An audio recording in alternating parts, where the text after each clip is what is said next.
It seems, I hope some of our participants have not gone to the New York Stock Exchange where we have done this in previous years. But I see a number of people still haven't shown.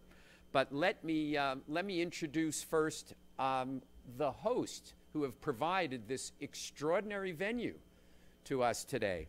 So not only we have this extraordinary venue, we have the Vice Chairman and CEO of Fosun, Fuxing, I always call it. I'm not totally sure how the English goes, but it's Fuxing.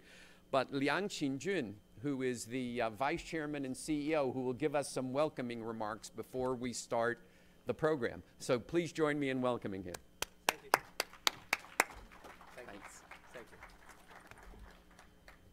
So, President Orlins, Professor Yao Yang and Lin Yifu, and all distinguished guests, ladies and gentlemen. Happy New Year. Thank you for joining us at the 28th Liberty to discuss China and the world's economy forecast and opportunity for in 2016. I wish 28th Liberty can be a global platform to discuss China growth opportunity in the future. Today, I also want to share with you the emerging investment opportunity and China and the world's economic transformation. So let me start by analyzing the leverage ratio. Each country has four mainly leverage ratio: government sector, non-financial corporate sector, householder sector, and financial corporate sector. If we just look at the first three numbers, we can draw some very interesting conclusions. First, major developed countries' economic growth is still driven by householder consumption. Although going through some deleveraging, family leveraging ratio still stay as high as around like 75%. Considering the aging population, the growth momentum around developed country remain very limited. However, the ratio around developing countries family is like 35%. In China is 38%. A huge household number with quite a low leverage ratio, and China middle class family number has become #1 in the world and is still growing. So the business to family, we call it B2F business, related to the China middle class consumption and investment will have tremendous growing space. So B2F business is perfect today and will be more better in the future. So the second is conclusion come from the leverage ratio of the non-financial corporate sector. Developed companies, their number is at around like 70%. The emerging market number around is 50%. So whereas China is up to 125%, one of the most high-risk corporate leverage ratio in the world. So for China, their corporate sector future will focus to cutting the leverage ratio and as well as over-capacity, developing deleveraging around B2B business, and the loss in China is just started and will pose more challenges.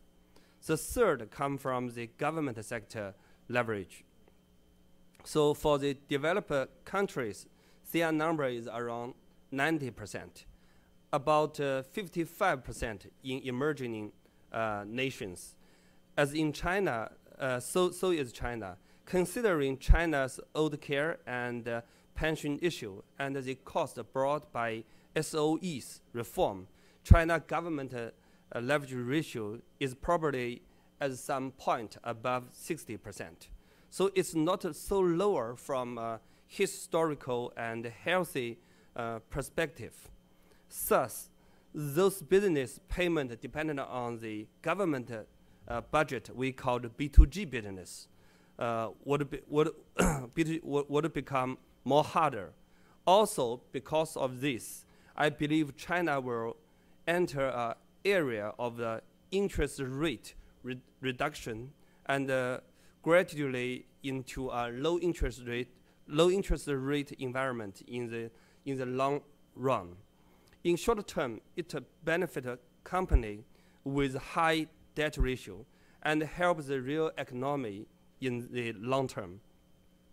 The impact on financial institution will be mixed. The institution with long asset duration and short liability duration will benefit. Either will lose. So the world's household consumption associated with a major growth market has already been in China and some emerging countries. Fosun has been promoting the model of the combining China momentum with the global resource. So in the future, we have to try to also benefit from other emerging country momentum. So we are investing like in overseas top brand name, then bring them back to China. So in the future, we will not just bring them back to China, and also bring them to the South Asia, Southeast Asia country to promote its growth. So in the future, in China, health and happiness business, if you can be top 3 in China, then it's very easy to be top 10 in the world in terms of the market cap. Something will happen in China mobile internet. So mobile internet, you know, the labor cost advantage resulted China's low-cost manufacturing industry, but now it has shifted to mobile internet. We have the biggest population and the penetration rate of the portable device is very high. So mobile internet user use the same language, same currency, same logistic, and the same taxi system. So now China has the largest mobile internet user, so results in the largest mobile internet market scale. Fosun's current health, happiness, and finance investment accounted for 65% of the group's total asset, with more than 50 existing overseas projects in 15 countries, totally $11 billion US. In North America, we also invested about $5 billion to create and maintain almost 9,000 jobs. In 2015, we finished a $1.8 billion US deal to own U.S. special insurance company Haizhou, and a joint investment with TPG on Canada's Cirque du Soleil. In addition to manage the 28th Liberty building, we also build residential projects in Middletown, Manhattan. In California, our VC team also has invested in several O2O innovative startups projects. So finally, I wish you all a happy New Year, and thank you again for coming. Thank you.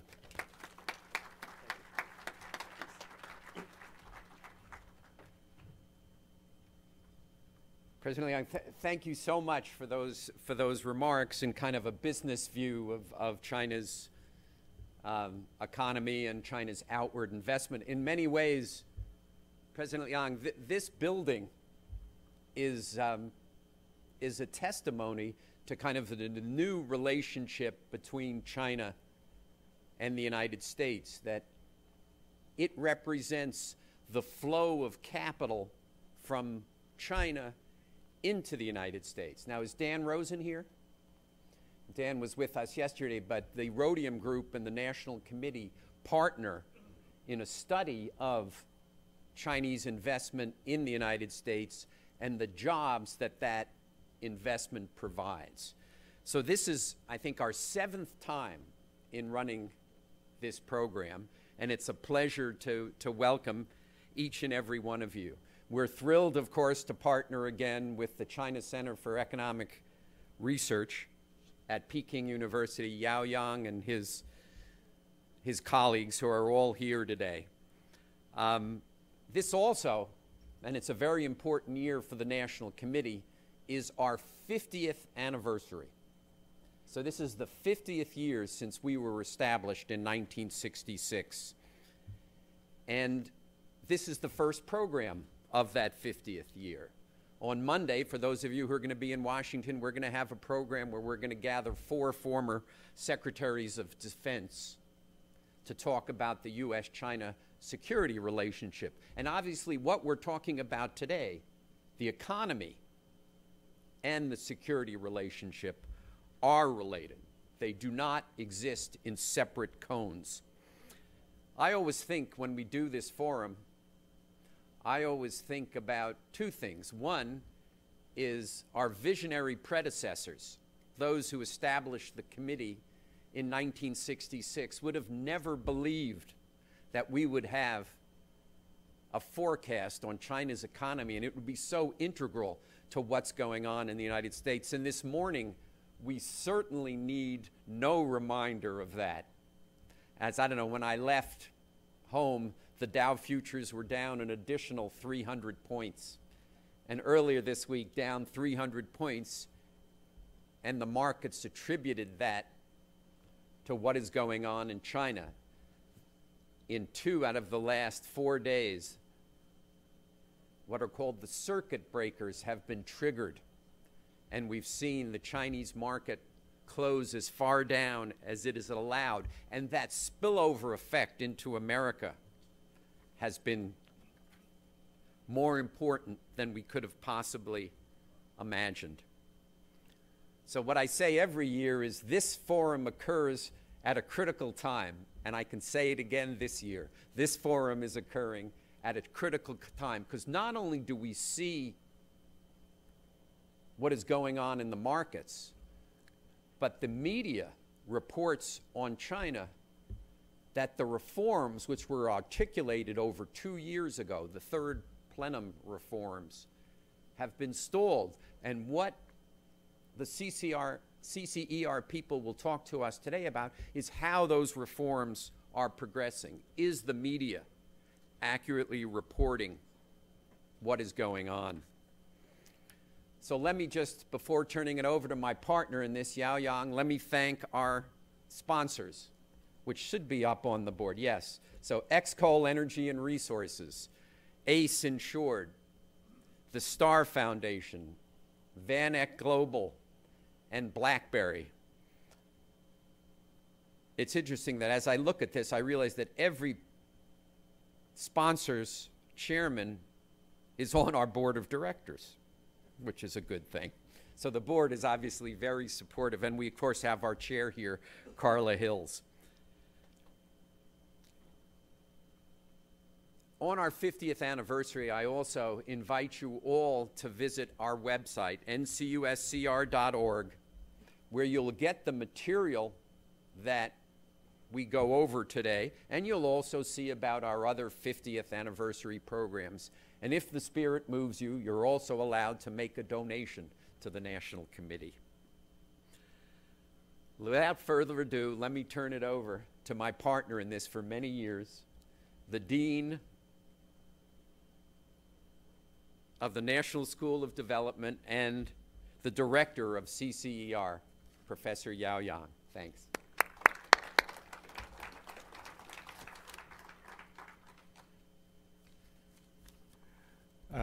Thank you, Steve. This is another year for us to come down to New York City to have this open forum. This year is particularly interesting because we used to see China being integrated into the world economy, right, on the production side. But since the last year, we see another phenomenon, that is China has been hugely integrated into the world economy financially. And things happening to China's financial market have deep implications for the rest of the world. Just as Steve just said, because of things happening in China, the U.S. stock market feels the impacts. On the other hand, the Chinese economy is slowing down substantially. For quite a long time, the Chinese economy grew less than 7% last year. And this year, probably we are going to see more deceleration in the growth. So it's a right time for us to come down and provide some of our analysis about the prospects of the Chinese economy in the coming years. Let me say a few words about CCER and the National School of Development. CCER was established in 1994 led by Professor Justin Lin, our founding director. Then in 2008, and the suggestion of Professor Liang, we changed the name to the National School of Development, but we still keep CCER as one of our research institutes inside the National School of Development. In the school, of course, we do teaching. Actually do a lot of teaching. We have the largest undergraduate program in Peking University. We offer a double major to our undergraduates. In that program, we have about 700 students each year, so a total of more than 2,000 students in that program. We also have a master program, PhD program in economics, and also an MBA program. In addition to teaching, we also function as a think tank in China. As a matter of fact, we are named one of the 25 national think tanks recognized by the government. So this activity is also part of our think tank activities. I want to take this opportunity to thank our long-term collaborator, the National Committee, for providing us this opportunity to hold this open forum in New York City over the last 7 years. I think now 7 years now, right? This is the 50th anniversary of the National Committee.